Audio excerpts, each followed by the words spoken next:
Olivia's Book Club podcast. I'm your host, Olivia Fierro, morning show news anchor here in Arizona, looking increasingly tired and haggard due to all the very good late night reading that I'm doing. So whatever I'm more interesting to talk to, just do not look too closely at me. 2021 has been an awesome year for books, so there is a lot to talk about. Margaret is standing by for her book recommendations later on in the podcast, but right now, let's get right to it. I am so excited, anxious, and highly anticipating this moment of speaking with author Lisa Taddeo of Animal.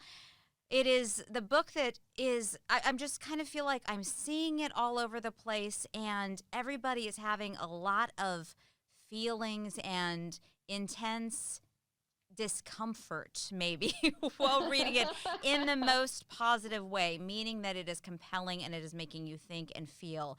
And that discomfort can be very useful for our growth, I think, in our conversation. So, Lisa, thank you so much for joining me today. Appreciate it so much. This work of fiction for you, obviously playing off of some of the other works that you have done. What has this experience been like to put this book out into the world? And is the response what you anticipated?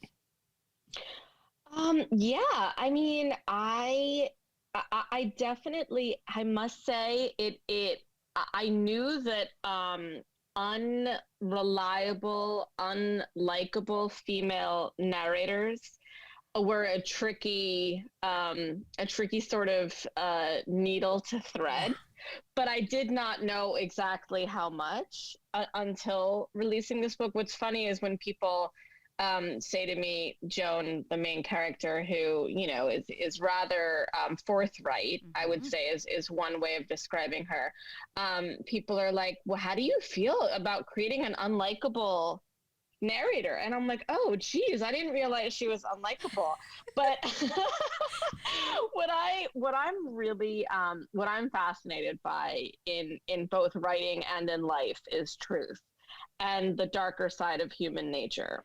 And I wanted to write a female character that had the freedom and the confidence to say whatever she wanted at whatever time she wanted to, and who had lost all sense of decorum because life had gone a certain way for her, and she plainly didn't care about being polite anymore. So I always wanted to do that, but yes, it's definitely surprising to me that we have been socialized as a reading public to be okay with unlikable, unreliable male narrators, but females have a certain set of things that they have to do in order to be okay in the world. And Joan is, well, I guess she manages to be okay in her own way in the world. Is set up for our listeners, for those who haven't read the book. And I'm going to tell you, I listened to it on audio. So Emma Roberts, oh my gosh, I mean, that was Amazing. just, it was wild. And it just, I kept listening, and it's all the words, complex and haunting, and just very provocative and dark. And I followed it up with a really fluffy book for like my emotional balance, because it really shook me in the most profound and fantastic way that good writing can do. So it's set up for somebody who might be listening who has not read Mm-hmm. Animal, who Joan is and why she is on this very unique journey that takes her across the country and into some very, surprising and what most would say for us uncomfortable scenarios. Yeah, so the book starts off with Joan is sitting having dinner with a married man, and she tells the reader that while she's doing that, another married man comes in and shoots himself in the face in front of her, so that she can see it. And it's the inciting incident which kicks off her journey from New York to Los Angeles to find a woman who holds the key to her past. It's that moment is so that scene is so, I thought, so brilliant in to set her up on this as this impetus to start all of this motion, and in a very perverse way, I guess. There's something that is almost, I would imagine, if people were being very honest, a fantasy that you would be wanted that much, that somebody would feel this strongly about you. I mean, Joan is really playing with sort of the power of being so desirable that people are willing to risk everything they have to lose, and in this case, physically, I mean, give up their life for them. Yeah, I mean, I think that that's part of I like that you say that. I'm always interested in those things that it's hard to the person that does that, the person who commits suicide because of Joan is not somebody that Joan wants to be with. But I do think that the idea that you are enough to for someone to kill themselves over is definitely it's something that I think that if we're being honest, that even if it's an unwanted attention, we can't take away from the fact that there is a flattery in that. I mean, that's got to be the ultimate Right. flattery.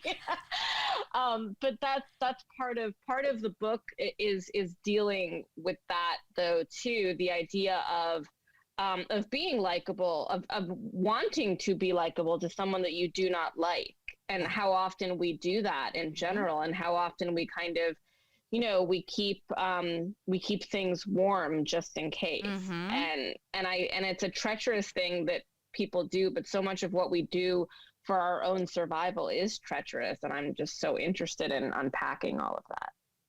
Yeah, and that the power that comes with these dynamics that she's willing to dive into and take on, and the way that she's uh, the, there are very few limitations for her in terms of testing her own power and over men in particular, sexually, and also just in relationships, and how and the tensions between human beings and the jealousy.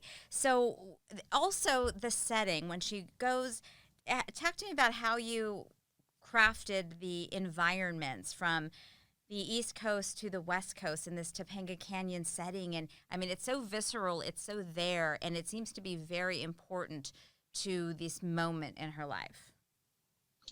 Yeah, I mean, I lived in Topanga Canyon for a couple of months, so I was very taken with this really dramatic landscape full of coyotes and rattlesnakes in the hills above Los Angeles. So that it's weird because you're still in you're so close to this city that everyone flocks to, that's so like starlit, and it's Hollywood and all that, but really you're in this kind of bizarre landscape, and it's super hot, and it's over 100 degrees in the summers almost every day. It's wild.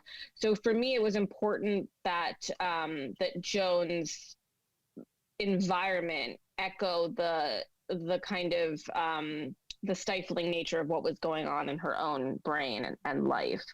And for anyone who hasn't visited Topanga Canyon, I think I think it's something I think it's really shows the uniqueness of Los Angeles, and how you can be in a completely different, it feels like a different world, and you're only a couple of miles from, another place that's Hollywood or Santa Monica, that feels like the LA that we think of and know when we look at and we see movies and visit.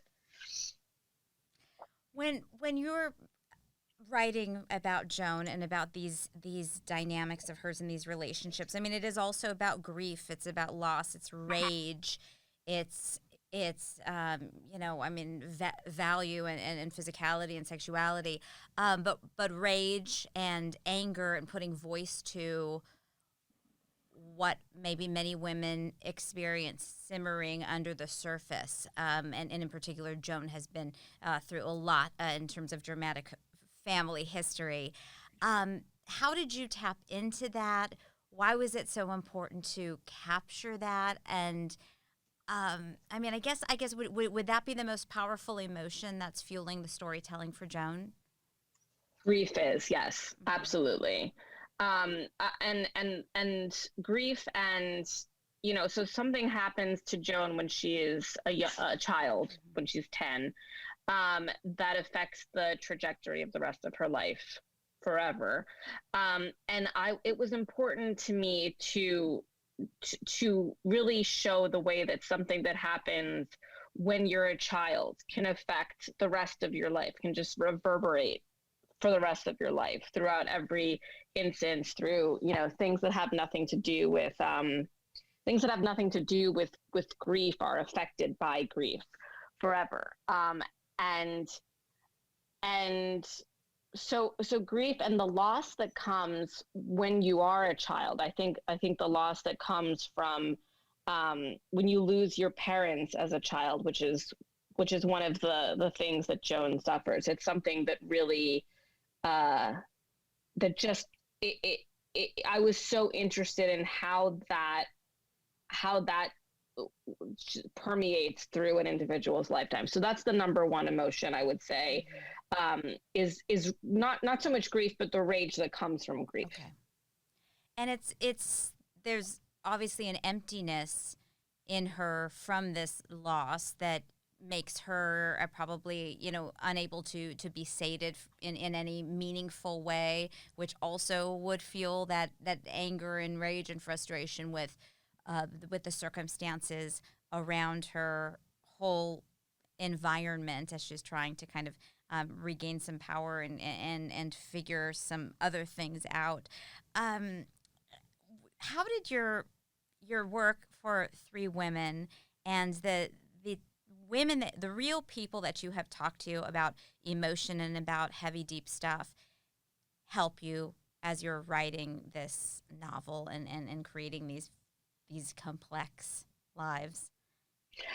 Um, I having spoken to so many women for Three Women, and men also, had I had heard so many different experiences, so many different instances, so many different moments of trauma, or sexual repression or sexual expression, that it really just helped to inform my understanding of human nature, of of of things. I think that there's people to whom a lot of things in life happen to, be they bad or good, and there's people to whom less things happen to, and I think it's just a matter of it happenstance sometimes, and then sometimes the way that we live our lives and where we live our lives. And I wanted to, Animal was a book I wanted to write for people to whom a lot of things had happened. Mm-hmm. So it was kind of a letter to those people. It is also conversely a letter to people to whom many things have not happened, to be able to understand that that some of us sort of struggle more because it's harder to get past things that happened when we were young. That we are, in a sense, all handicapped by what happens to us when we're children. And that it is like a window into such a deep dark place inside of somebody, and the way that she talks about depravity but also still you identifying sort of these parts of herself, but then also still wanting to be appealing or liked, or to just get a response, always to just get that response, and the power Mm-hmm. that comes from eliciting a response from somebody else is probably of an incredibly common theme that people maybe just don't want to think about that they would have within themselves. Yeah. I think that, yes, I think that the idea of wanting to elicit a response, whatever the response may be, is something that I think a lot of us don't want to admit, that sometimes it's scary to elicit a response, but sometimes there's the right time to do that, and sometimes you're very kind of the sustenance of your soul kind of depends on it. Sometimes you need to shake things up.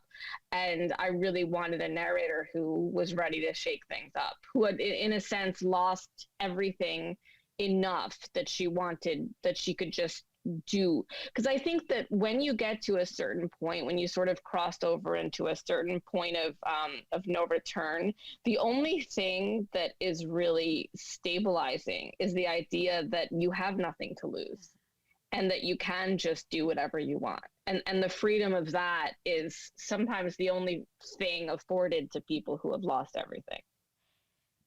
The way that you wrote this book and the way that you write and your prose, it's beautiful, and then also the jarring, and it's, I mean, the way that you work with your words is just incredible. I mean, incredible. Do you, as you're writing, what is your process, first of all? Like, where do you write?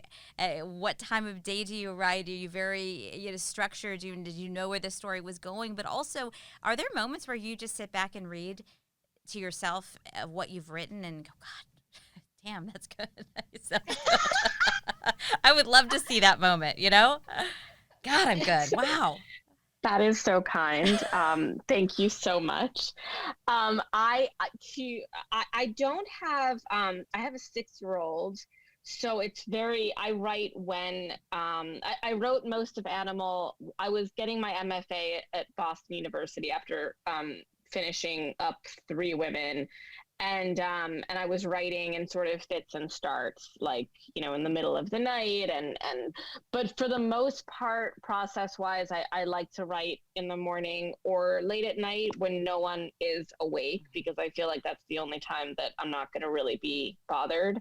And I don't really plot anything out when it comes to fiction, because I get really easily bored. And so I don't want to bore myself. And I'm always kind of, I'm always hoping that if I get to a place where I'm telling myself a story, where I'm trying, because that's how I started writing. When I was a kid, I would like, when I didn't have books around or whatever, I would tell myself stories by reading a book. Like, I didn't know how to read yet. So I would like take a book and like intersperse one word for each word, because I was very neurotic as a child, and so I've always kind of wanted to tell myself stories. So I guess that's where it comes from. But yeah, I don't really have a set process. I used to, but it just changes so much with what's going on in life, that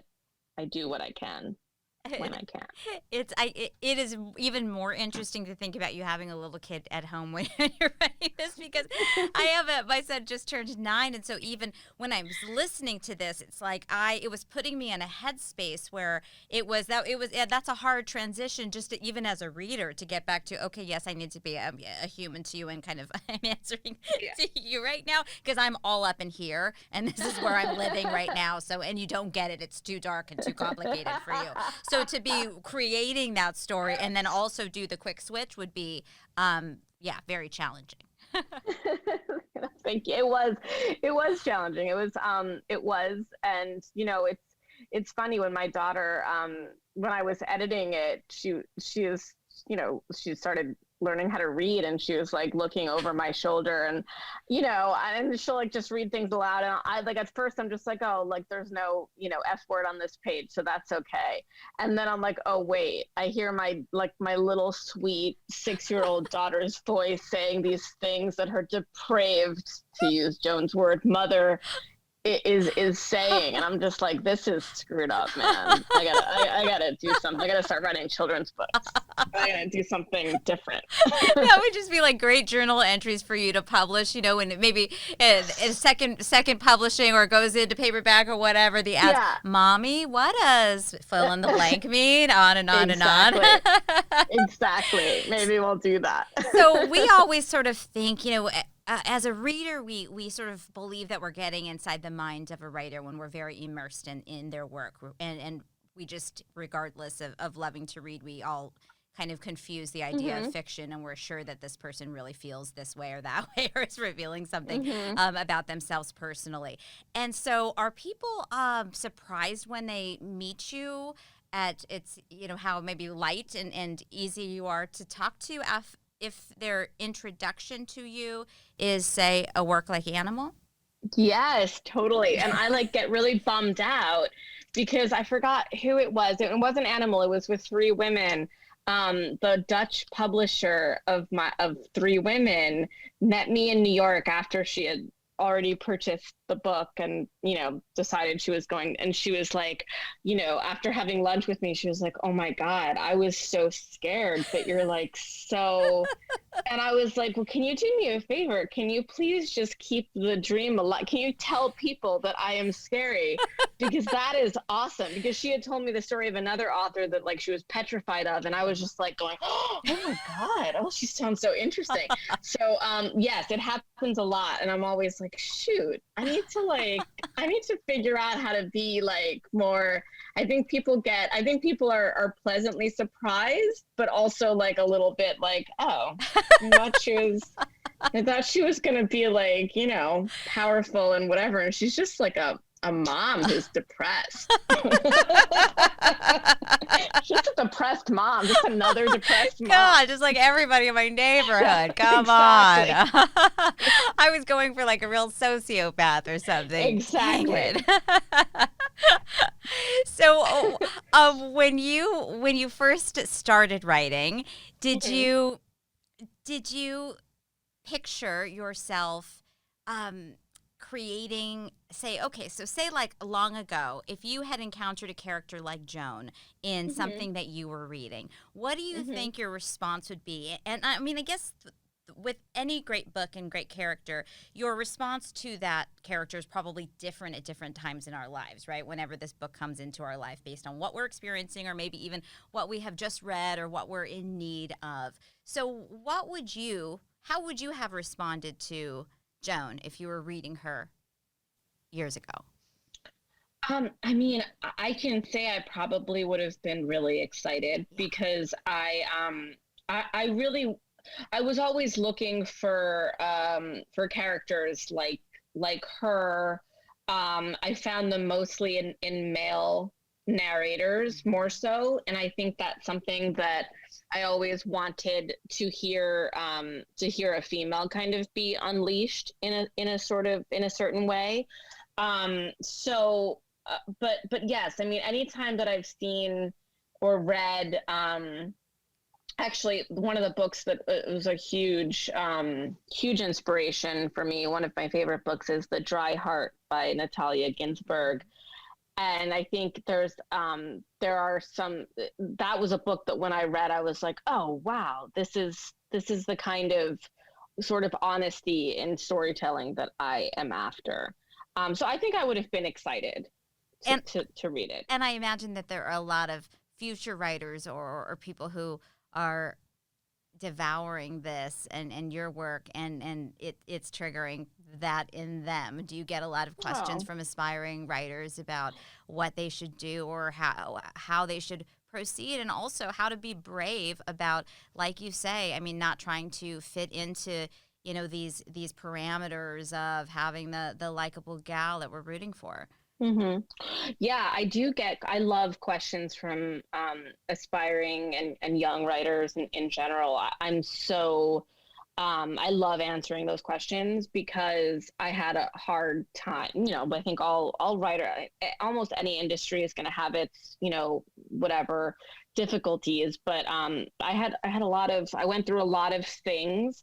And I would love to be able for those experiences to help other people. But I do get, tons of questions about writing and how to make things happen. I think there's just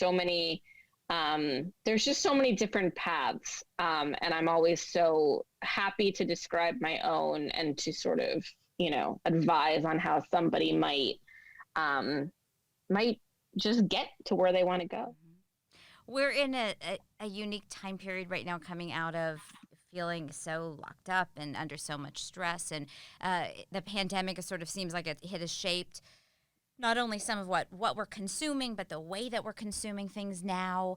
How did that experience, as ongoing as it is in this moment, maybe affect or influence what you wanted to work on, and also what you wanted to read or spend time doing or cut out? Well, in terms of cutting out, I have really I've been trying lately to really not fill up my time with anything that saps my energy and doesn't really contribute much. I think that's something that we all that most of us have come to that realization. In terms of what I want to watch and read, um, it hasn't really changed that much, although I have found myself going after like horror movies that don't involve, not Airborne, for example. But still horror. So for me, it's like the catharsis is in that kind of emotional, is seeing other people in the same sort of emotional transgressive planes that I am in, but in slightly different scenarios, so that it's not that. But I haven't changed that much in too many regards. I feel like the pandemic for me, I am a very scared person, like in terms of leaving. I leave the house and I socialize and I do X, Y, and Z, but I do prefer being quiet and home alone for the most part. So I feel like the pandemic just kind of leveled everyone else to get to sort of where I was at. And I was just like, I mean, then I sort of like, come on in, guys. The water's warm in here. But don't get in my water because I need to be alone. Exactly. Come on in, but don't. Yeah. Understand? Yeah, that is not a real invitation. Okay. Exactly. I want to congratulate you on this incredible book, and anytime you can reach in and just make somebody feel so much, and I felt a lot of stress and interest and fascination, and so it is really incredible. And as I understand it, was this book just nominated for an award? Are you? The Center for Fiction, it's on a long list. Yeah. We'll see. Yeah, no, I mean, I'm really excited about the reaction to it. I mean, it's been really exciting. One of the greatest gifts to be a published author is to be able to interact with readers and to hear from them about, like, even when they don't like something. I find it such a gift that I was able to put something out and that I can then hear from the people who read it. It's just a cool thing. I'm not over it yet. You should not be. It's incredibly exciting. What is next for you? Are you working on your next book? Yeah. So right now, we are adapting Three Women as a limited series for Showtime. Wow. And I'm doing some other TV and film stuff. And with Animal, I think something's coming with that too, that hopefully I'll be able to share soon. And my next book will be, a collection of my short stories. And then following that, I'm working on a memoir / reported nonfiction about grief. Wow. Is that all? There's a couple of other things. No, it's funny. It's like when you get to a place when, when people are excited about you, they ask you to do a lot of things. And then, you say yes to everything. And then you're in this position where you're like, oh, excuse me. I said yes to all of that. Wait a second. Exactly. And I was complaining about looking rough in the morning from reading books. So I will just zip my lips. No, please. It's all really exciting, but yeah. Oh, and what advice would you have or what do you say to your daughter when she asks about your career and in this moment of professional success that she's observing through 6-year-old eyes? Well, she's not it's funny. It's someone said to her, "How do you feel about your mom? Your mommy wrote this when Three Women came out, wrote this really important book," and she was like, "Ugh, are we talking about Three Women again?" So there's that. And then one time we were in the Netherlands, and I was like, I came back. They had asked me to come back and sign books, and they said they were going to have them ready for me to sign. And like, so I came back into the store with my daughter, and the books were not, my book was not on like the window, or it wasn't like where it had been. And my daughter goes, "Guess they don't like your book here. Well, let's go." And so she's very, I mean, there is absolutely no amount of professional success that my 6-year-old will not take a hammer to. So she does not care so no, I mean, I hopefully when she's closer to your child's age, maybe then I'll get something. No, probably not. Then no. I'm telling you right now, no. Then, all right, well then there you go. That's my answer too. Oh, that is fantastic. She's going to keep you grounded regardless, I guess, right? Absolutely. Get grounded and then some. Exactly. Lisa Taddeo, thank you so very much for putting this incredible workout and for being so delightful to speak to. And I promise not to ruin your reputation. So we'll sign off by saying, you are scary and dark. Thanks. And thank goodness this was by Zoom, or I would be very uncomfortable having to be in the room with you, you sociopath. Olivia, that is the nicest thing anyone's ever said to me. Thank you so much. Thank you.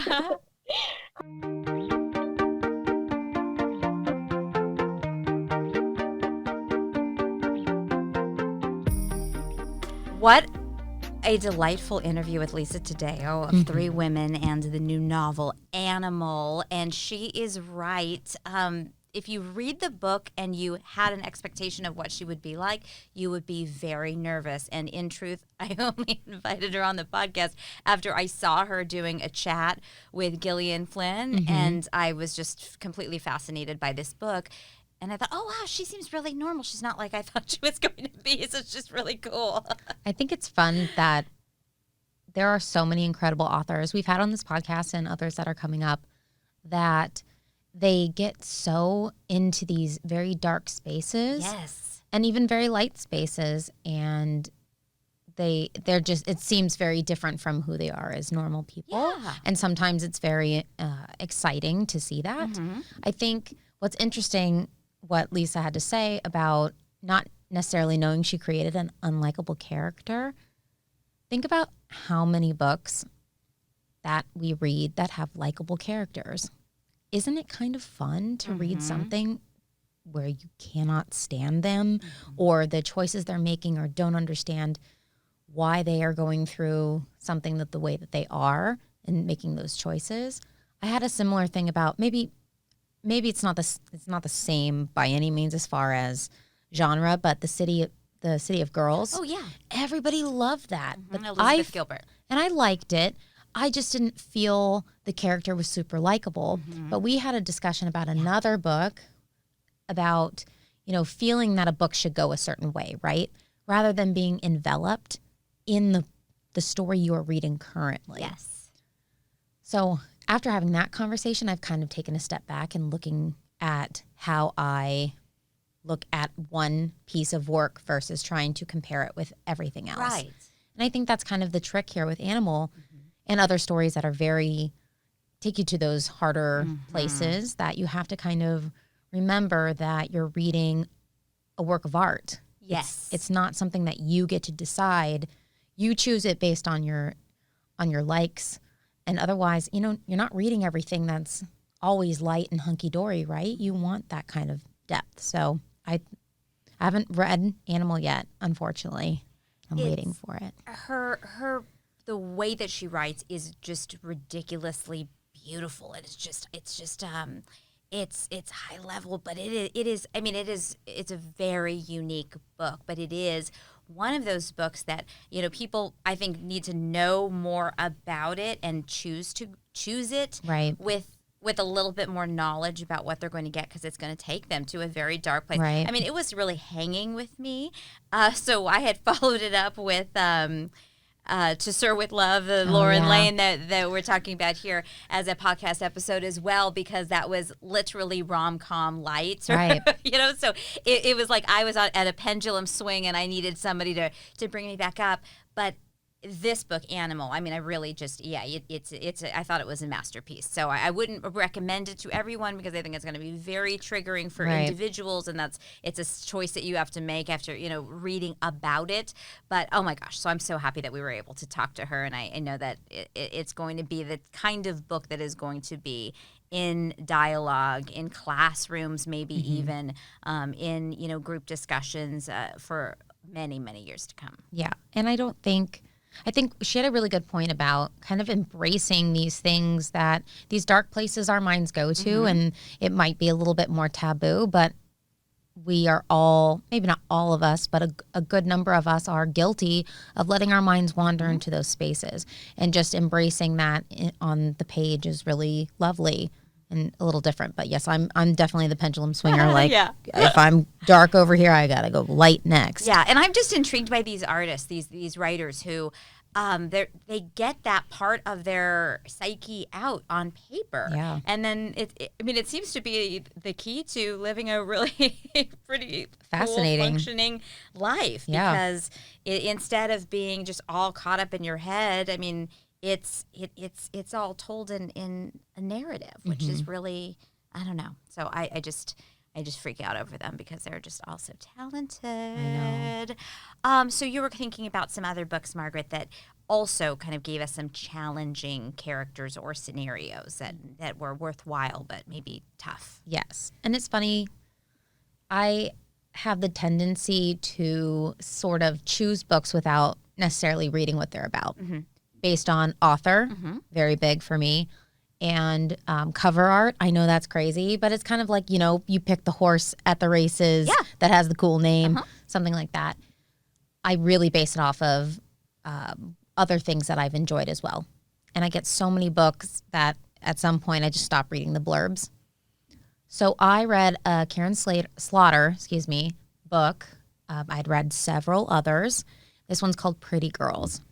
It is very big trigger warning. If it is two women who are sisters, they separate, they go through life without each other because of their other sister goes missing. And at some point, another teenager further into their adult lives goes missing in a similar way.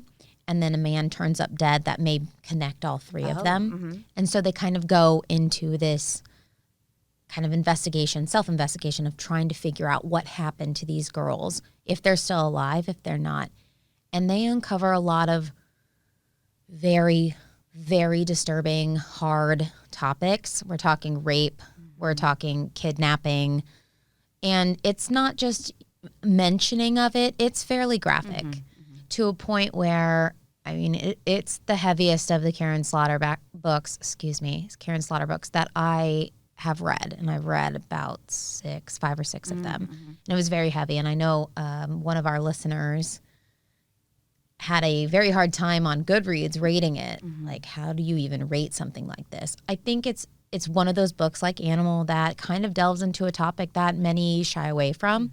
And if you're not scared of going into that, it's a really great book. It still has that thriller-esque quality, the whodunit, kind of trying to piece it together yourself, but it does get very dark, very, very dark, very dark subject matter. Probably one of the darkest books I've ever read in that regard. Another is called A Spark of Light by Jodi Picoult. Yes. And that was interesting because I actually got that book from ALA, American Library Association's conference. And I'm familiar with her work, but I'd never read any of her books, so I picked it up and I read it over quarantine. And it is about a hostage situation inside of a women's reproductive health center in kind of like a southern town, I believe. And it's the different perspectives of people that would be coming and going from a women's reproductive health center. There's a pro-life protester who somehow gets inside. She's posing as a patient. There are patients, there are doctors and nurses who are not interviewed, but you see their perspectives, as well as an officer who's on the outside, who one of his family members is inside. So him having to do the hostage negotiations and stuff. And within the synopsis, it says it's an idea of a book that's supposed to bring to light conversation, deep debate on not necessarily having a viewpoint one way or the other, which one is the way to go, but just opening your mind to understanding of other people's perspectives. But a lot of people don't want to talk about abortion and women's reproductive health choices. And so it's interesting to see each individual idea and reasonings for them either being there or not being there, or how they feel about that whole scenario. So it's very... This. I love her. She's amazing. I have it. I'll let you borrow Fantastic. it. Yes. And that is, I think, the bottom line of what we see as the value of reading. I mean, it's not just entertainment, it's not just escapism, but really it's empathy. It's putting yourself, if somebody does it well, writes well, they're putting you in the shoes of whomever is telling you this story. And, you know, we talk about the unreliable narrators and different things from different people, you know, and in different scenarios and in different, you know, levels of truth telling. Right. And it just allows you to entertain a perspective that you might not otherwise encounter. Right. And it's just, I mean, that's why it's just so important. Yeah. And I think I chose that book not knowing what it was about when I started reading it. And I really enjoyed it because, you know, I have my own opinions and I saw other perspectives that I hadn't thought of before. And it did open my eyes, very much like other books as well. And I really enjoy having my, not only, you know, getting to be enveloped in a story, but also expanding my knowledge on topics. Yeah, it's escapism, but it's also perspective. Correct. And enhancing in terms of, I mean, our just humanity and understanding the different, you know, ways that people think and feel. I think that I've had this conversation quite a bit over the last, go to an airport, you'll have a lot of feelings, but for me, I feel a lot of people don't have empathy and perspective, and those two things, or they forgot how to feel that way.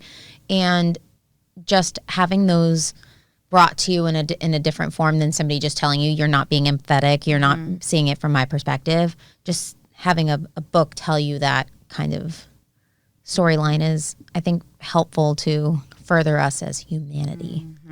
Yeah. Oh, okay. That's on my list. Oh, the list is so long. It gets longer. It gets by longer the minute. and longer. I guess that is a good thing. But yeah, it's all about time management. Someday we got to get some kind of time manager expert on to just help us with this, because the stack is tall. But this was a very enjoyable moment with Margaret. Thanks. Thank you, Margaret. Thanks, Anytime. guys.